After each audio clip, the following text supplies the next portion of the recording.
The citadel of Varian glittered like a shard of amethyst beneath the fading light of twin suns. Crystalline towers reached skyward, their edges catching the last golden beams and scattering them into a kaleidoscope of colors across the city below. Within its most guarded spire, Princess Lyra Vera paced her chambers, her violet skin glowing faintly in the dim light. The faint shimmer was a mark of her lineage, an unmistakable sign that she was the daughter of High Chief Orvain, ruler of all Oran lands. Another day trapped inside, she thought bitterly, sapphire eyes fixed on the horizon beyond the palace gardens. Beyond the sculpted hedges and marble fountains lay the wilds, untamed, forbidden, and filled with dangers her father insisted she was too young to face. She had heard those warnings all her life, yet the pull of the unknown was irresistible. Tonight, she decided, I will see what lies beyond. She pulled a simple brown cloak over her silver-embroidered gown, hiding her royal crest. Moving with practiced stealth, she slipped into a narrow servants' passage she'd discovered years ago. The guards never saw her. By the time the palace bells rang the hour, she had already passed through a forgotten gate into the forests beyond the city walls. The world outside was nothing like the manicured splendor of the royal gardens. Towering trees glowed with faint bioluminescent veins running through their trunks. Strange flowers swayed as if responding to her presence, their petals shimmering in shades no human eye could name. Lyra's boots crunched on moss that released faint motes of light into the air with every step. Hours passed before she realized she'd wandered too far. The twin suns had dipped low, shadows lengthening into the shapes of clawed hands reaching across the forest floor. That was when she heard it, a deep, rolling growl that vibrated in her chest. She turned slowly. From between the trees emerged a beast taller than two men, with 6 unblinking amber eyes and a jaw filled with serrated fangs. Its chitinous hide caught the fading light in oily patterns. Lyra's breath hitched. She knew the stories. This was a Narvak, a predator so feared that even seasoned hunters rarely returned from an encounter. Her feet moved backward without her permission. The Narvak's gaze tracked her every step. Then it lunged. Lyra's scream echoed through the forest, cut short by a raw, human battle cry. A lean figure darted from the shadows, sliding between her and the beast. His makeshift armor clinked with movement, clearly scavenged from wreckage, and in his hands he held a long, crude spear. "Run," he shouted, not even glancing back at her. The Narvak struck, its claws slicing the air where his head had been an instant before. The boy rolled to the side and drove the spear into its flank. The beast roared, whipping around to snap its jaws at him. And she saw them close on his arm. Blood, red as sunset, splattered the moss. Yet he did not fall. With a grunt of pain, he wrenched the spear deeper until the beast snarled and staggered back. "I said run," he yelled again. This time, Lyra obeyed, though she grabbed his free hand, dragging him with her. The Narvak's pursuit thundered behind them until the towering city walls appeared through the trees. Guards at the gate heard her cry and rushed forward, weapons glowing with stored energy. The predator hesitated, then turned and vanished into the dark. Inside the safety of the walls, Lyra finally looked at her rescuer. He was about her age, though human, skin sun-browned, hair the color of rich chestnut, eyes a startling green that dulled only from pain. He swayed where he stood, blood soaking through the ragged fabric wrapped around his arm. "You're hurt," she said, voice trembling. "I've had worse," he replied, though the tightness in his jaw said otherwise. Then he smirked faintly. "You should be more careful, princess." Her eyes widened. "How did you?" Not many violet-skinned girls with white hair running around outside the palace. The guards surrounded them now, faces shifting from concern to suspicion. "Princess Lyra," their captain said with careful formality, "you've been missed." His gaze swept over the boy. And you've brought a guest. He saved my life, Lyra said firmly. He fought a Narvak with nothing but a spear. The captain's expression softened only slightly. Name? Kale Rhine, the boy answered, wincing as blood dripped from his fingers. He needs a healer, Lyra pressed. And father must hear what he's done. The captain hesitated, then nodded. Together they walked the lamplit streets toward the spire at the city's heart. Kale's eyes darted over the alien architecture, arched doorways inlaid with glowing runes, marketplaces still alive with the scents of spiced air fruits and hot bread. Where are your parents? She asked quietly. His expression shadowed. Gone. Ship crash. 3 years ago. You mean humans have come here before? Not exactly by choice, Kale said with a bitter twist to his mouth. Malfunction. I'm the only survivor. They reached the palace gates. High Chief Orvain awaited them, framed by the massive archway. His violet skin was darker than Lyra's, his eyes sharp and unreadable. He looked first at his daughter, at the scratches on her arms, then at Kale. Something flickered behind his gaze. This human saved me, Lyra said before her father could speak. Without him, I'd. Orvain raised a hand to quiet her, then stepped down to face Kale. Few warriors of my people would face a Narvak armed only with a spear. Kale straightened despite his injuries. Did what I had to. After a long pause, Orvain spoke again. You have courage. And you've survived in our wilds for 3 years. Alone. Kale nodded once. Adapt or die. My father's words. The chief studied him for another long moment. Then perhaps you should not return to solitude. He turned to the watching court. From this day, Kale Rhine shall be adopted into House Vera as my son, alongside my daughter.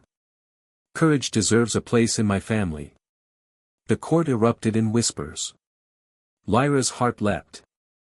Kale only swallowed hard, then nodded. I accept.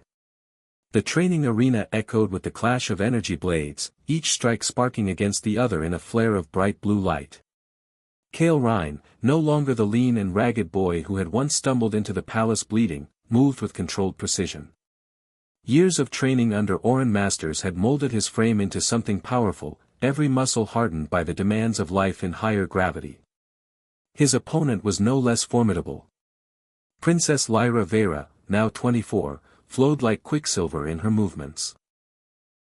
Her violet skin gleamed under the arena lights, and her long silver-white hair was tied back in a warrior's braid that swung with each twist and feint. You're telegraphing your attacks again, Kale said with a faint grin, parrying a downward strike and countering with a sweep toward her side. Am I? Lyra feinted left, then spun right in a blur, her blade stopping just short of his throat. Or am I letting you think I am? They froze in that moment, eyes locked, both breathing hard. 10 years had passed since the day in the forest, and in that decade they had become more than just adoptive siblings. They were sparring partners, confidants, and the closest of allies. Yet unspoken currents ran between them, currents neither had dared to voice. I yield, Kale said finally, deactivating his blade with a click. As you should. She gave a slight, satisfied smile. That makes 3 matches to 2. Which means you're buying refreshments. They walked side by side toward the arena's edge, the soft hum of the deactivated weapons fading into the background. Their shoulders brushed now and then, each touch sending a subtle jolt of awareness neither acknowledged aloud. Outside, the palace was alive with preparations. Violet banners bearing the sigil of House Vera fluttered in the warm breeze. The solstice festival was set to begin the next day, a time of music, feasts, and elaborate ceremonies that drew dignitaries from across the system. Father expects us both at the opening ceremony, Lyra said casually as she accepted a towel from an attendant. Of course, Kale replied, mopping sweat from his forehead. Though I suspect I'll spend most of my time dodging more marriage proposals from the noble houses. Poor Kale, Lyra teased, though there was a faint tightness in her voice. The most eligible bachelor in all of Varian, endlessly pursued. You're one to talk. How many suitors has High Chief Orvain turned away this month alone? 17, she admitted with a wry twist of her lips.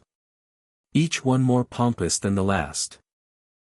They strolled into the royal gardens, where flowering trees swayed gently, their petals glowing faintly in the gathering dusk. The air was fragrant with the scent of moonvine blossoms, sweet, but with a sharp undercurrent that lingered on the senses. Do you ever think about it? Lyra asked after a pause. About what? Marriage. A partner. A family. Kale hesitated only a fraction before answering. Sometimes. But it's complicated. Because you're human, she prompted. Partly. There aren't exactly many humans on Oran soil. He sat on a stone bench, gazing at the reflection of the twin moons in the koi pond. And if there were, I'm not sure I'd choose one of my own kind. I've spent more of my life among Orans than I ever did among humans. She sat beside him, their knees nearly touching. And if you did find someone, different from you? Kale glanced at her, the soft amber light from the garden lanterns tracing the elegant curve of her cheek. I suppose it wouldn't matter. If I cared for them enough. Before she could respond, a royal messenger approached, bowing deeply. High Chief Orvain requests your presence in the council chamber. At once. They exchanged a puzzled glance before following. The council chamber was tense when they entered. Seated opposite Orvain were three tall, gaunt figures with gray, almost metallic skin and pupilless white eyes. Their formal robes were adorned with intricate, almost mathematical patterns that seemed to shift in the light. Ambassador Threx, Orvain said, gesturing toward the lead figure, of the Virelli Dominion. And his envoys. The ambassador inclined his head. Princess Lyra's beauty is matched only by her renown for wisdom, he said in a voice like the rustle of dry parchment. His gaze lingered on Kale. And the human prince, your reputation precedes you. Kale gave a polite bow. Varian welcomes the Dominion. Ambassador Threx's tone was measured.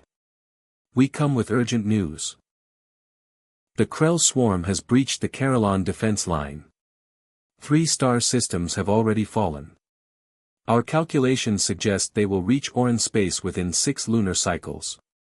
Kale felt a chill run through him. The Krell were the stuff of childhood nightmares, hive-minded conquerors that stripped planets to barren rock. The Dominion proposes an alliance, Threx continued. Our fleets, combined, stand the best chance against the swarm. And at what cost? Kale asked, earning a sharp glance from one of the envoys. There would, of course, be conditions.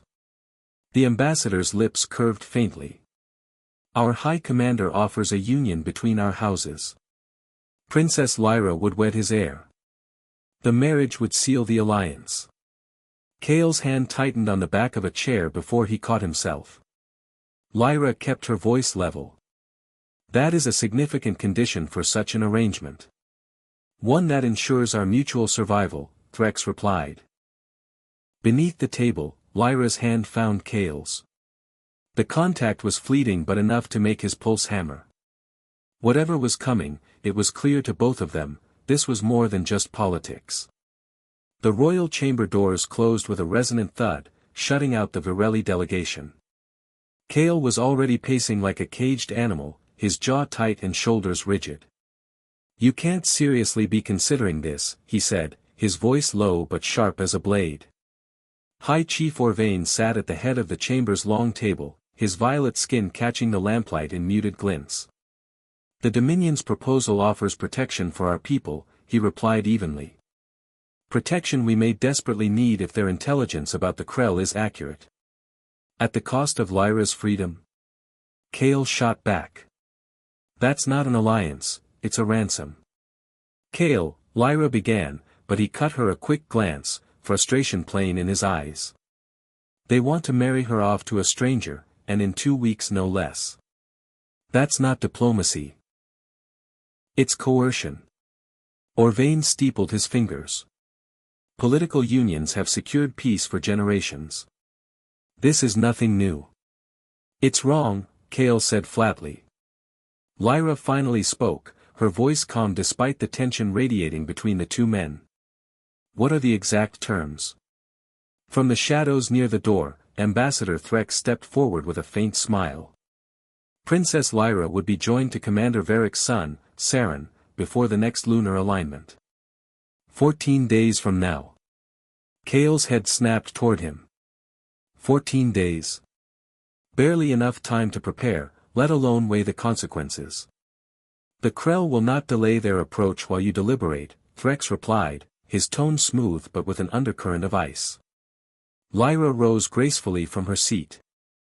I would like to speak with my father and brother alone, Ambassador. Threx bowed with impeccable politeness, though his pale eyes lingered on Kale for a fraction too long before he left. The moment the door shut, Lyra turned to Orvain. Father, there must be another way. Orvain exhaled heavily, his age showing for the first time in years. The Virelli possess technology far beyond ours. Their defensive networks could be the difference between survival and extinction. And you trust them? Kale's tone was biting. Everything about this feels wrong. The timing, the urgency, it's too convenient. Your human instincts? Orvain asked without mockery. Call it what you want, Kale replied. But if this is the only way forward, I want proof. Give me 3 days to verify the Krell threat before you commit to anything. Orvain considered him in silence. And how would you do that? The old observatory in the eastern mountains, Kale said. Its long-range scanners could detect Krell fleet movements if they're as close as the Dominion claims. A long pause followed. Then Orvain nodded. 3 days. But we continue negotiations in the meantime, without commitment. As Kale left the chamber, Lyra caught his arm, pulling him into a side alcove where the flicker of torchlight danced against the stone walls. Her eyes burned with intensity. I won't marry Saren, she said fiercely. Not when I've only just begun to admit what I truly want. Kale's pulse quickened. Lyra. We're not bound by blood, Kale. The only barrier between us is convention. And politics. Her voice softened. If we find proof the Virelli are lying, we'll have no need for their alliance. Kale wanted to pull her close, to close the distance between them entirely, but he forced himself to focus. I leave for the observatory at dawn. She tilted her head slightly. And if you're right about them, what changes? He swallowed, his voice low. Everything. That night, restless, Kale wandered the palace gardens beneath the silver-blue light of the twin moons. Petals from night-blooming flowers drifted down like soft snow. A shadow detached itself from the hedgerow. Ambassador Threx stepped into the moonlight, his pale features as still as carved stone. Prince Kale, he said with a faint bow. Out late, are we? I could say the same, Kale replied coolly. Threx approached, his steps soundless on the marble path. I have observed your objections to the proposed union. Perhaps we could speak of an alternative arrangement. Kale's eyes narrowed. What kind of arrangement? One that would spare Princess Lyra from a marriage she does not desire, and give the Dominion what it truly seeks. Which is? Your biology, Threx said without hesitation. The human immune system is uniquely adaptable. Your survival of the Narvak venom years ago makes you particularly valuable to our research. Kale's stomach turned cold. You want to study me? Nothing invasive, Threx said with a casual wave of his long fingers. Samples. Tissue. Genetic mapping. The results could yield weapons capable of destroying Krell hives entirely. And if I refuse? Threx's expression didn't change. Then the original terms stand. The princess will wed Saren, and your people will have our protection, such as it is. Kale stared at him for a long moment. You speak like your protection is conditional. All things in this universe are conditional, Threx replied smoothly. Consider my offer. You have 3 days. As the ambassador slipped back into the shadows, Kale's mind was already moving. The pieces were fitting together, and they painted the Dominion in a far darker light than they presented in the council chamber. Dawn couldn't come soon enough. The first pale light of dawn spilled through the palace corridors as Kale slipped toward the armory. The halls were quiet save for the soft padding of guards changing shifts. He moved quickly, strapping his combat harness across his chest and securing a blade at his hip. The observatory would be a 6-hour trek through rough mountain terrain, and the sooner he left, the better. But as he rounded a corner, a shadow moved ahead. Prince Kale. Captain Dareth, High Chief Orvain's most trusted guard, stepped from an alcove. His deep voice was urgent. Your father requests you immediately, it concerns the Virelli delegation. Kale's stomach tightened. What happened? Their secondary shuttle departed during the night, loaded with scanning equipment. Kale froze. Destination? The Eastern Mountains. The observatory. The implications hit him instantly. They weren't going there to confirm the Krell's location, they were going to make sure no one else could. I need to see Lyra, Kale said, already moving. He found her in her chambers, dressed in sleek travel leathers, her silver-white braid hanging over one shoulder. She'd already packed. They're ahead of us, Kale said without preamble. The Virelli sent a shuttle last night. If they reach the observatory first, they'll erase any proof of their deception, she finished grimly. Then we take a different route. The East Gate will be watched. The maintenance tunnels under the palace can get us outside the walls unnoticed. They were halfway to the tunnel entrance when High Chief Orvain appeared, flanked by Captain Dareth. His expression was grim but not surprised. I know what you plan, Orvain said. And I agree. Kale blinked. You do. Our intelligence division intercepted Virelli transmissions. They are not what they claim to be. They are biological harvesters, collecting genetic material from species across the galaxy. They've targeted you specifically, Kale. Lyra's hand tightened on Kale's. Because of the Narvak venom? Orvain nodded. Your survival made you unique. They believe your immune system could be weaponized. And the Krell?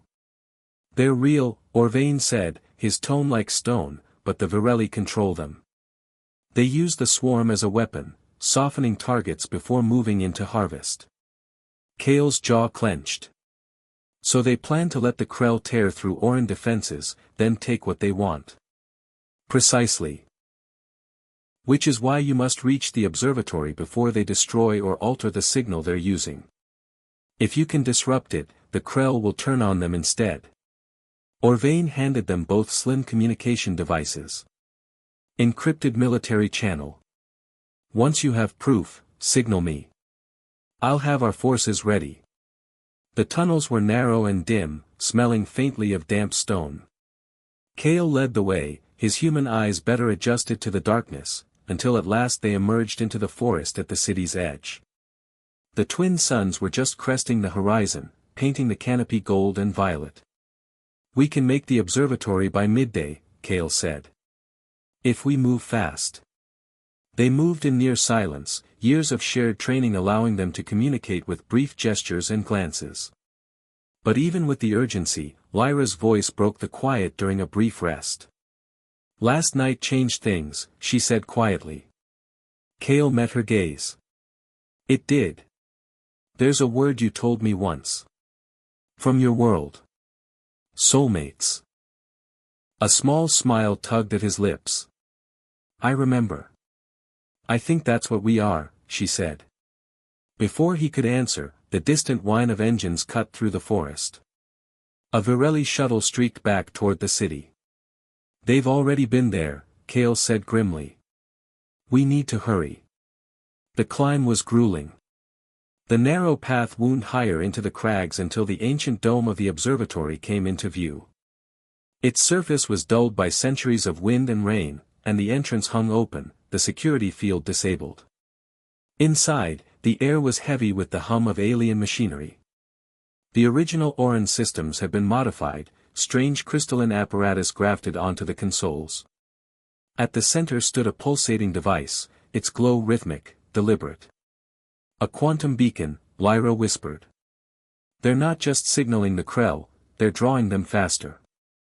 Kale's jaw tightened. Let's see how close they are. He activated the main console.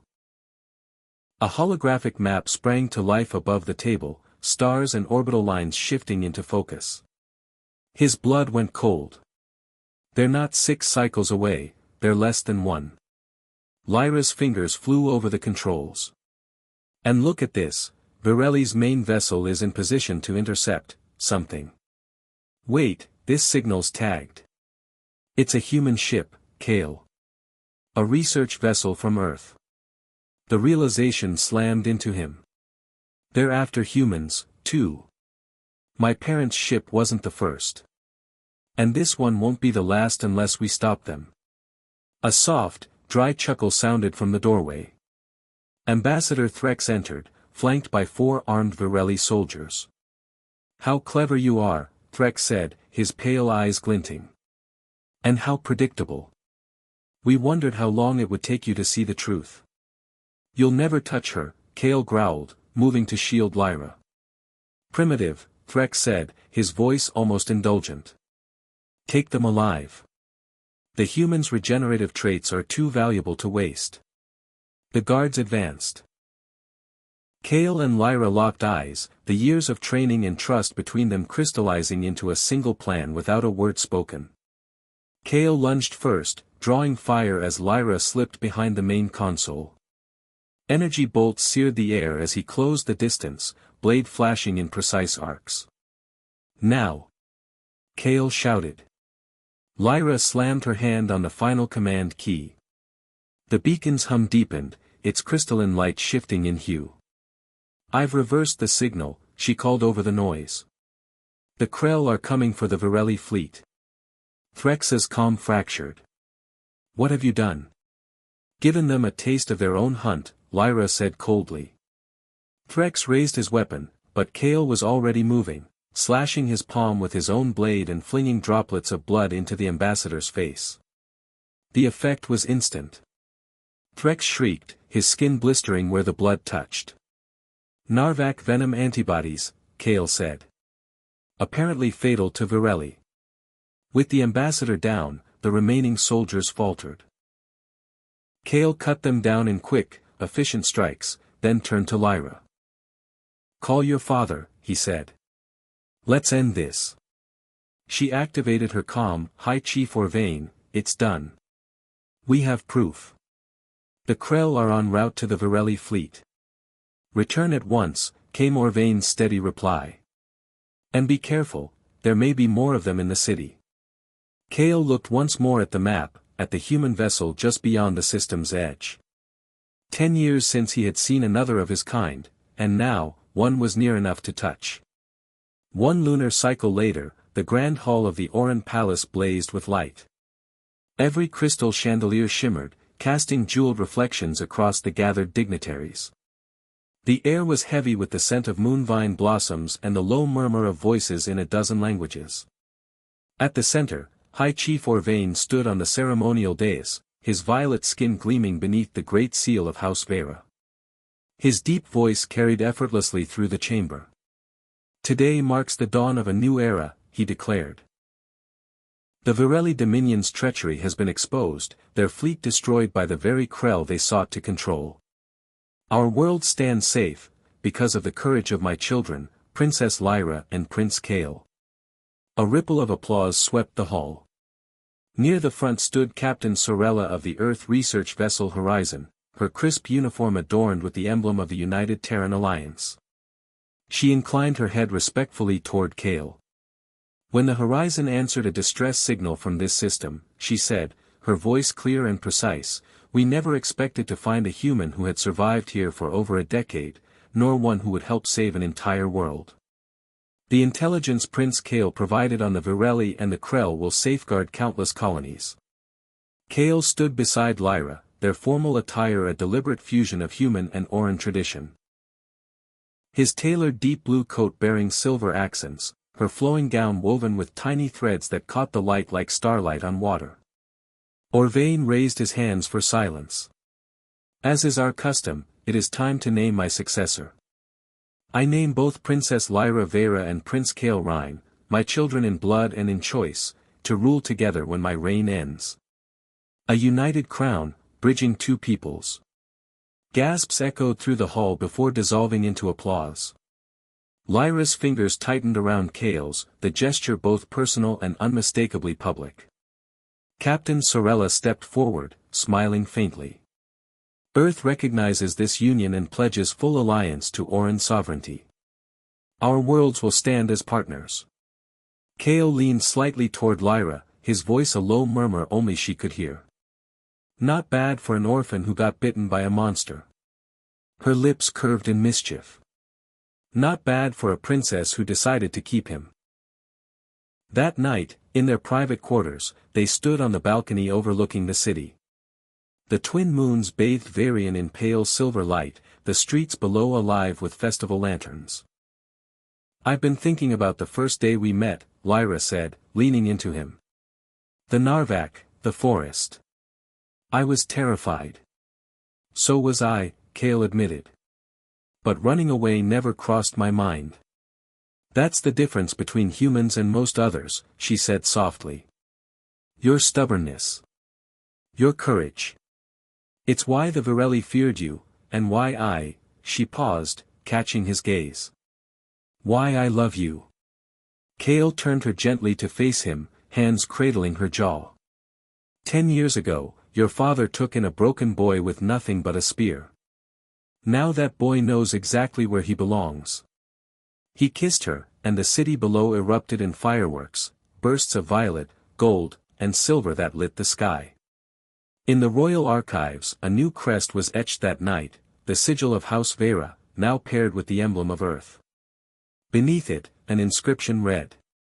In honor of the human whose blood and bravery saved our world twice, once from a beast in the forest, and once from the stars themselves. Thank you for joining us for this epic tale of courage, loyalty, and an alliance born against impossible odds. What began as the story of a reckless princess and a lone human survivor became a saga that reshaped the fate of two worlds. Kale Rhine's journey, from a boy armed with a crude spear, defending a stranger in the wilderness, to a prince standing beside her on the throne, reminds us that heroism often comes from those who never asked to be heroes. Lyra Vera's defiance in the face of political change showed that true leadership comes not from titles, but from the choices one makes when everything is at stake.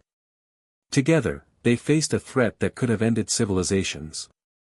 They defied manipulation, exposed the truth, and turned the enemy's own weapon against them. And in doing so, they proved something greater, that unity between different peoples is not only possible, but powerful beyond measure. The fall of the Virelli Dominion and the destruction of the Krell swarm was not the end of their journey. It was the beginning of a shared destiny, one where Earth and Oran stand together, stronger for their differences, and bound by the courage of two souls who refuse to let politics dictate their hearts. If you enjoyed this story, don't forget to subscribe, like, and share this video so others can join us for future adventures. Your support helps us bring more original sci-fi stories to life, tales of bravery, discovery, and the human, and alien, spirit that connects us all. Until next time, keep your eyes on the stars, and remember, the greatest journeys often begin with a single, unexpected encounter.